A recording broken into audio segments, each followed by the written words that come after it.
Olá, meus amigos, muito bom dia para todos. Como sempre, é um prazer muito grande estar com todos vocês, principalmente falando das coisas de Deus. Nós vamos dar sequência ao que falamos nos dois programas anteriores sobre a fé mentirosa. Nós temos falado das mentiras que parecem verdade. E nos programas anteriores, nós falamos da fé mentirosa. Muita gente diz que tem fé em Deus. Aliás, o mundo inteiro diz que tem fé em Deus. E eu quero provar a vocês que essa fé é mentirosa. Porque se o mundo realmente tivesse fé em Deus, ele seria um paraíso. Não é verdade? Ele seria diferente. Mas como essa fé é mentirosa, e muitos são os pastores que não tratam desse tema, porque para muitos pastores fé significa pegar um envelope e colocar uma grande oferta. Para muitos pastores, não todos naturalmente, fé significa ir na igreja todos os dias, de manhã, de tarde e à noite. Então eles não falam disso. Então as pessoas pensam, elas nascem nessa mentira, achando que elas têm fé em Deus pelo fato de darem oferta, pelo fato de irem na igreja. Então elas acham isso. E o mundo, a cada dia que passa, piora. E eu quero mostrar para vocês, com a Bíblia Sagrada, o que é a verdadeira fé. Depois, com calma, você pode ler no Salmo 112, que diz assim: bem-aventurado, feliz, o homem que teme ao Senhor e que em seus mandamentos tem grande prazer. Bem-aventurado o homem que teme ao Senhor e em seus mandamentos tem grande prazer. Então, a característica, são várias características da fé, mas aqui nós encontramos três características. Primeiro, temor. É o princípio. O rei Salomão ensinou isso. Segundo, os seus mandamentos, quer dizer, a palavra de Deus. Não a palavra do homem, mas a palavra de Deus. E em terceiro, o prazer. Então a pessoa que tem fé em Deus, que crê em Deus, ela tem que carregar com ela essas três características, essas três palavras: temor, prazer, as coisas de Deus, a palavra de Deus. Ela tem prazer em ler, em obedecer a palavra de Deus. E é aí que a gente vê a fé da pessoa. E o resto são consequências, como diz Deuteronômio 28. Então, as pessoas no mundo falam: não, eu creio em Deus. Mas elas matam, elas prostituem, elas mentem, elas enganam, elas tentam destruir as outras, mas elas falam: eu tenho fé em Deus. E a gente lendo a Bíblia, a gente vê que é justamente o contrário. A pessoa que tem fé em Deus, ela tem amor no coração, ela perdoa. A pessoa que tem fé em Deus, não quer dizer que ela seja uma pessoa que não tenha erros. Não, ela tem erros. Mas esses erros grosseiros que a gente tem visto pela televisão, isso não existe. Isso não existe. O pastor que ama a Deus, ele tem prazer de ensinar a verdade. Porque a verdade está no sangue dele. Ele se libertou com a verdade, ele conheceu a verdade, ele nasceu de Deus com a verdade. Então, o prazer que ele tem é levar as pessoas a essa mesma verdade que ele tem. É o que acontece comigo já há 30 anos, posso dizer assim, um pouco mais. Eu tenho prazer de falar para as pessoas das coisas de Deus. Eu sei que eu não agrado muita gente, mas também eu não estou preocupado em agradar. Eu estou preocupado em agradar a Deus. E quando a gente agrada a Deus, a gente vai desagradar o mundo, a gente vai desagradar o diabo. Então essa é a minha preocupação. Então a pessoa que tem fé em Deus, ela carrega esse prazer dentro dela. Ela carrega o temor dentro dela.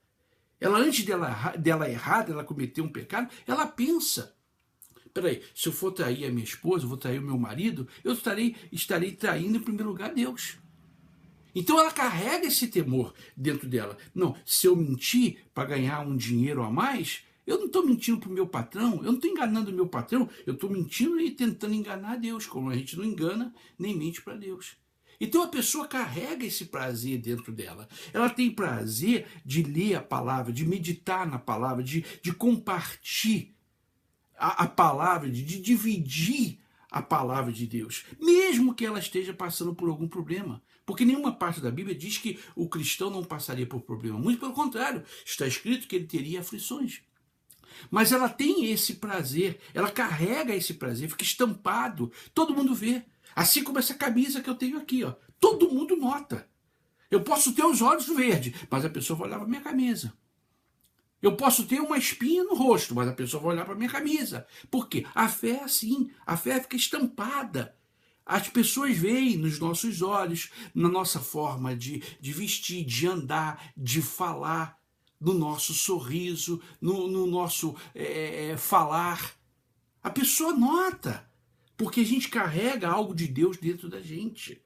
Então, o Salmo 112, já nos primeiros versículos, ou no primeiro versículo, fala: bem-aventurado o homem que teme a Deus e que tem em seus mandamentos prazer.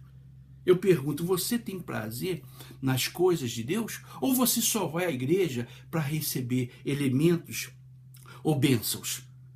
Agora, eu também não culpo você, porque os pastores só ensinam isso. Como os pastores hoje querem competir, querem ser um maior do que o outro, a ponto de querer destruir o outro, a ponto de querer ver o outro na lona, na lama. Então eu não culpo as pessoas, porque as pessoas vão por aquilo que os pastores oferecem. Então, você abre uma igreja e você prega a palavra de Deus, ninguém quer. Ninguém quer, ninguém está interessado, não. As pessoas nem têm a Bíblia. Nem se importa de ter a Bíblia. Agora elas compram uma revista do artista. Elas compram uma revista do artista. Para saber da vida do artista, aí elas querem saber. Se morre um ator, um cantor, aí elas vão até no enterro. Agora, querer saber das coisas de Deus, ninguém está interessado. Mas por quê? Porque os pastores não levam esse interesse para as pessoas. Eles obrigam as pessoas como se as pessoas fossem propriedade deles. Propriedade. Hoje existem igrejas hoje que estão fazendo a mesma inquisição que a Igreja Católica fazia no passado. Quer dizer, é a única igreja que salva, é só aqui que você vai ser abençoado, é só na minha reunião que você vai ser abençoado. Então é uma inquisição branca, da mesma forma que aconteceu com a Igreja Católica no passado com os cristãos. Então, as pessoas, elas vão com medo, elas vão arrastadas, elas não vão com prazer. Elas não vão com prazer. Quer dizer, esse é o problema. Então as igrejas hoje, além de serem competitivas, de serem, uma quer ser maior do que a outra, quer ser melhor do que a outra, quer ter mais pessoas do que as outras, quer ter mais recursos do que as outras, e muitos são os pastores que estão caindo nessa armadilha do diabo. E talvez você, pastor, que me escuta também, que me vê, você está caindo nessa armadilha. Você quer ser, você quer aparecer, e você não tem tempo de ensinar a verdade para as pessoas. Porque o seu afã é de querer crescer, que é envelope hoje de manhã, de tarde, você dá sal, dá pedra, você dá árvore, você dá feijão, dá arroz, dá farinha, você dá tudo. Você não sabe nem o que você deu no dia de ontem. De tanta coisa que você dá, você não sabe o que você deu no dia de ontem. Agora, a palavra levar as pessoas a ter prazer nas coisas de Deus, a temer a Deus, a respeitar a Deus, você não tem tempo. Porque são tantas coisas que vocês dão, e são tantas coisas que as pessoas pegam, que você não lembra, eu digo com toda sinceridade, você não lembra o que você fez no dia de ontem. Quer dizer, isso não é fé em Deus. Isso não é fé em Deus. Jesus, quando sentava com os discípulos, Jesus ensinava os discípulos. Quanto tempo faz que você não prega os evangelhos, por exemplo? Perseverança, paciência, ansiedade, perdão, não julgar para não ser julgado. Quanto tempo que você não prega as coisas simples que Jesus pregava? Eu, quando comecei na igreja, eu aprendi tudo isso. Porque o meu pastor, ele ensinava, ele tinha prazer de ensinar com simplicidade. Hoje ele está morto. Mas foi um pastor que me ensinou muito. Eu aprendi muito com ele, porque ele pregava as coisas simples. Jesus sempre foi simples. Jesus sempre foi simples, mas você não. Você quer ser sofisticado, você quer botar um terno caro, você quer botar um relógio que aparece mais o relógio do que o seu braço, o seu pulso. Você quer botar uma gravata importada, você quer dar um jeito no cabelo, você enche a cara de maquiagem, mas a palavra de Deus, a verdade você não prega. Então, não me leva a mal, não. Você, pastor, você vai pagar caro diante de Deus. Você vai pagar muito caro diante de Deus, porque a verdadeira fé não é a pessoa botar a maior oferta na igreja. Muita gente vai dizer, mas Salomão foi um homem que botou 1000 holocaustos. Salomão não botou nada dele. Aqueles 1000 holocaustos não eram nada diante da riqueza que ele tinha, porque ele era rei. E o dinheiro não era dele. Não era dele. Quem colocou a maior oferta foi a viúva pobre. E está escrito isso na Bíblia. Por isso, meu amigo e minha amiga, no programa seguinte nós vamos seguir falando sobre isso. Por isso, eu sigo pedindo a sua ajuda para poder falar do meu livro. Dar esse livro aqui para as pessoas. Você quiser me ajudar, eu coloco o número da conta. Eu trato desses temas nesse livro. Você que quer me ajudar, você que pode me ajudar. Às vezes você fala assim, não, eu vou ajudar. E às vezes você não ajuda. Não precisa falar que você vai ajudar. Se você quiser ajudar, você vai lá no banco e você deposita 100, 200, 300, o que você puder ajudar. O que você quiser ajudar. Eu te agradeço. E com a sua oferta, eu vou seguir falando a verdade para as pessoas. Enquanto Deus me der fôlego, eu vou seguir falando a verdade para as pessoas. Que tenham todos um bom dia e que Deus abençoe a todos. Obrigado.